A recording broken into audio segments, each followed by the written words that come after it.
नमस्कार साथियों, स्वागत है आपका हमारे YouTube चैनल में। आप छत्तीसगढ़ की किस जगह से हमारे समाचार सुन रहे हैं, कृपया कमेंट बॉक्स में लिखकर हमें जरूर बताएं। रायपुर से प्रस्तुत हैं छत्तीसगढ़ के प्रादेशिक समाचार। समाचारों के साथ में रजनी शुक्ला। पहले मुख्य समाचार। राज्य विद्युत नियामक आयोग ने आगामी वित्तीय वर्ष के लिए बिजली दरों की घोषणा की। विद्युत दरों में कोई बढ़ोतरी नहीं। अटल बिहारी वाजपेयी विश्वविद्यालय में कल हुए दीक्षांत समारोह में राज्यपाल ने 65 विद्यार्थियों को स्वर्ण पदक से सम्मानित किया। कांकेर जिले में माओवादियों द्वारा लगाए गए विस्फोटक की चपेट में आने से बीएसएफ के 2 जवान घायल। और छत्तीसगढ़ उच्च न्यायालय के नवनियुक्त मुख्य न्यायाधीश रमेश सिन्हा आज शपथ लेंगे। अब समाचार विस्तार से। राज्य विद्युत नियामक आयोग ने आगामी अप्रैल महीने से शुरू हो रहे नए वित्तीय वर्ष के लिए बिजली दरों की घोषणा कर दी है। इसके अनुसार किसी भी श्रेणी के उपभोक्ता के लिए बिजली की कीमतों में बढ़ोतरी नहीं की गई है।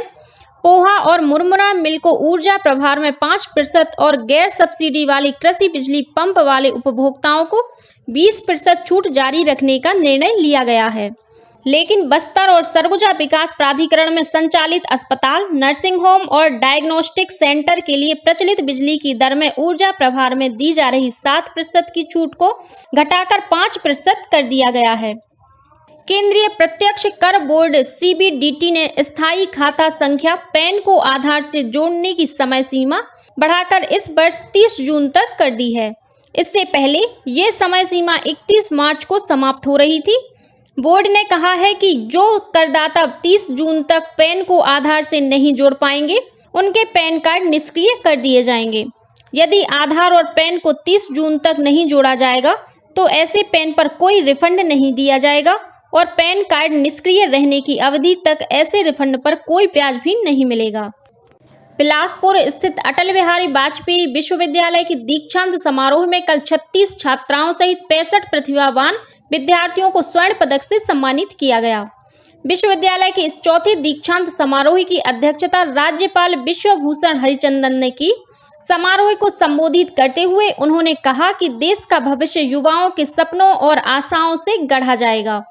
राज्यपाल ने कहा कि विद्यार्थियों को सतत अपनी क्षमता और ज्ञान के विकास के लिए प्रयास करते रहना चाहिए। समारोह में फिजी गणराज्य के भारत में उच्चायुक्त कमलेश शशि प्रकाश को समाज विज्ञान संकाय ने मानद उपाधि और सेवानिवृत्त प्राध्यापक डॉक्टर पुष्पा दीक्षित को कला संकाय में डी लिट की उपाधि दी गई। वहीं शोधकर्ता 2 विद्यार्थियों को गणित और अंग्रेजी विषयों में पहली बार पीएचडी की उपाधि दी गई। राज्यपाल विश्वभूषण हरिचंदन कल बिलासपुर में अटल बिहारी वाजपेयी विश्वविद्यालय परिसर में रेड क्रॉस सोसाइटी द्वारा आयोजित कार्यक्रम में शामिल हुए। इस दौरान राज्यपाल ने जिला अस्पताल के 3 वार्ड, एचडीयू, चिल्ड्रन वार्ड और एनआरसी का लोकार्पण किया। राज्यपाल ने इस अवसर पर जन औषधि केंद्र सिम्स के कर्मचारियों, टीबी के मरीज को गोद लेने वाले निक्षय मित्रों और 5 स्वैच्छिक रक्तदाताओं को सम्मानित किया। उन्होंने भारतीय रेड क्रॉस सोसाइटी द्वारा लगाए गए स्वास्थ्य शिविर के साथ रक्तदान शिविर का भी अवलोकन किया। राजधानी रायपुर सहित प्रदेश के कई शहरों में कल प्रवर्तन निदेशालय ईडी ने छापा मारा।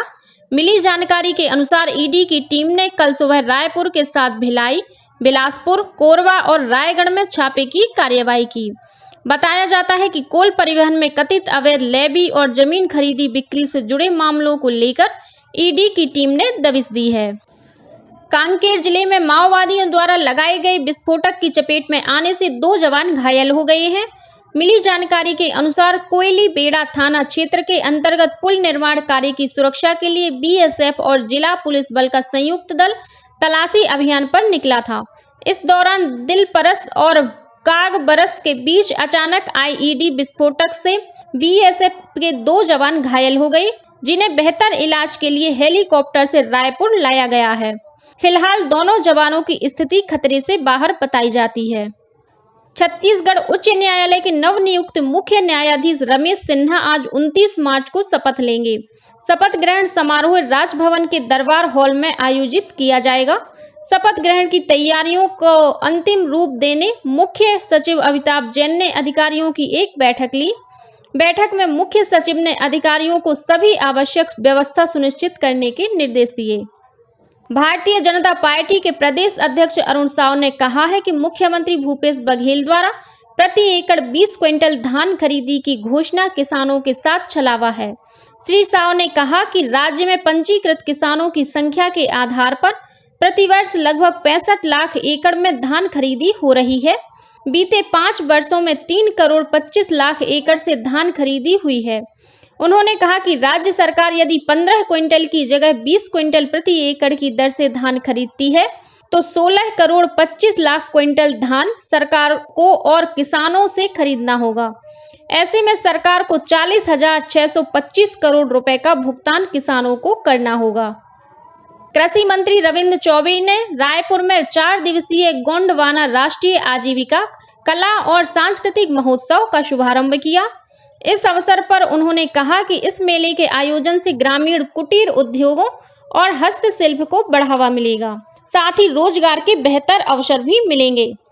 गौरतलब है कि 30 मार्च तक आयोजित इस मेले में नाबार्ड के छत्तीसगढ़ क्षेत्रीय कार्यालय द्वारा 120 स्टॉल लगाए गए हैं। इस मेले में छत्तीसगढ़ के विभिन्न जिलों से 125 प्रतिभागी और देश के 15 राज्यों से भी 125 प्रतिभागी शामिल हो रहे हैं। इस बीच कल रायपुर स्थित इंदिरा गांधी कृषि विश्वविद्यालय में अलसी पर 1 दिवसीय कृषक संगोष्ठी और प्रशिक्षण का आयोजन किया गया। इसे संबोधित करते हुए राज्य के कृषि उत्पादक आयुक्त डॉक्टर कमलप्रीत सिंह ने किसानों से अलसी की खेती के लिए आगे आने का आह्वान किया। उन्होंने कृषि वैज्ञानिकों से भी अधिक उपज देने वाली अलसी की नई किस्में विकसित करने का अनुरोध किया। संगोष्ठी को संबोधित करते हुए कृषि विश्वविद्यालय के कुलपति डॉक्टर गिरीश चंदेल ने बताया कि कृषि विश्वविद्यालय बेमित्रा द्वारा अलसी के डंठलों से लीलेन कपड़ा बनाने की तकनीक विकसित की गई है। इसका प्रशिक्षण इलाके के कृषक समूहों और स्व सहायता समूहों को भी दिया जा रहा है। छत्तीसगढ़ राज्य ओपन स्कूल की परीक्षाएं कल से शुरू हो रही हैं। परीक्षा के लिए प्रदेश भर में 273 केंद्र बनाए गए हैं। 12वीं की परीक्षा 2 मई तक और 10वीं की परीक्षा 1 अप्रैल से शुरू होकर 2 मई तक चलेगी। इन परीक्षाओं में लगभग 1,03,000 विद्यार्थी शामिल होंगे। वहीं छत्तीसगढ़ संस्कृत विद्या मंडलम द्वारा आयोजित परीक्षा संपन्न हो गई है। परीक्षा की उत्तर पुस्तिकाओं का केंद्रीय मूल्यांकन 3 अप्रैल से शुरू होगा। प्रदेश में बीते 24 घंटों के दौरान हुए अलग अलग सड़क हादसों में 4 लोगों की मौत हो गई, वहीं 20 से अधिक लोग घायल हो गए। महासमुंद जिले के नरतोरा के पास राष्ट्रीय राजमार्ग क्रमांक 53 पर बीती रात एक पिकअप वाहन सड़क किनारे खड़े ट्रैक्टर से जा टकराई। इस हादसे में पिकअप में सवार 3 ग्रामीणों की मौत हो गई, वहीं 20 से अधिक लोग घायल हो गए। इधर भिलाई नगर के डबरापारा तिराहे के पास कल सुबह एक छात्र की सड़क दुर्घटना में मौत हो गई। सूरजपुर जिले में कल 2 युवकों की जान लेने और एक युवक को गंभीर रूप से घायल करने वाले बाघ को वन विभाग ने पकड़ लिया है। वन विभाग की टीम ने बाघ का प्राथमिक उपचार करने के बाद उसे रायपुर के जंगल सफारी के लिए रवाना कर दिया है। यहां बाघ का बेहतर इलाज किया जाएगा। केंद्र ने कहा कि नेशनल ओवरसीज स्कॉलरशिप योजना NOS के तहत पिछले 6 वर्षों में अनुसूचित जाति, अनुसूचित जनजाति, घूमंतु, अर्धघूमंती जनजातियों के कुल 832 छात्रों का चयन किया गया है। लोकसभा में कल एक लिखित उत्तर में केंद्रीय सामाजिक न्याय और अधिकारिता राज्य मंत्री प्रतिमा भौमिक ने कहा कि NOS योजना सामाजिक न्याय और अधिकारिता मंत्रालय और जनजातीय मामलों के मंत्रालय द्वारा कार्यान्वित की जा रही है। इस योजना के माध्यम से समाज के कमजोर तबकों के छात्रों को विदेश में परास्नातक और PhD पाठ्यक्रम करने के लिए वार्षिक छात्रवृत्ति प्रदान की जाती है। केंद्रीय मंत्री ने कहा कि जनजातीय कार्य मंत्रालय हर साल इस योजना के तहत छात्रवृत्ति के लिए जनजातीय समुदाय के 20 छात्रों का चयन करता है। और अब पेश है मौसम का हाल। मौसम विभाग के अनुसार एक द्रोणिका बिहार से दक्षिण छत्तीसगढ़ तक स्थित है। इसके असर से प्रदेश में आज 1-2 स्थानों पर हल्की वर्षा होने या गरज चमक के साथ छींटे पड़ने की संभावना है। और अब कुछ अन्य खबरें संक्षेप में। मुख्यमंत्री भूपेश बघेल ने प्रदेशवासियों को दुर्गाष्टमी और महानवमी की बधाई और शुभकामनाएं दी हैं।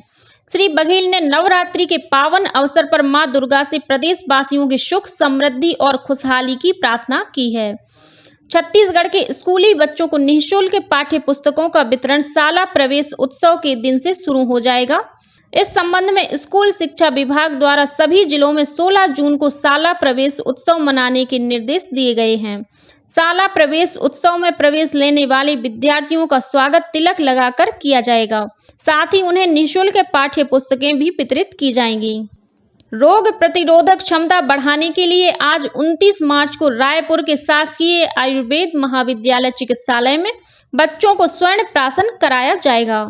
आयुर्वेद महाविद्यालय चिकित्सालय में हर पुष्य नक्षत्र तिथि में 0 से 16 वर्ष के बच्चों को स्वर्ण प्राशन कराया जाता है। स्कूलों का नवीन शिक्षा सत्र 16 जून 2023 से प्रारंभ होगा। प्रमुख सचिव स्कूल शिक्षा विभाग आलोक शुक्ला ने विभाग की प्राथमिकता वाली योजनाओं को नवीन शिक्षा सत्र के प्रारंभ होने के पूर्व पूर्ण करने के निर्देश सभी जिला कलेक्टरों को दिए हैं।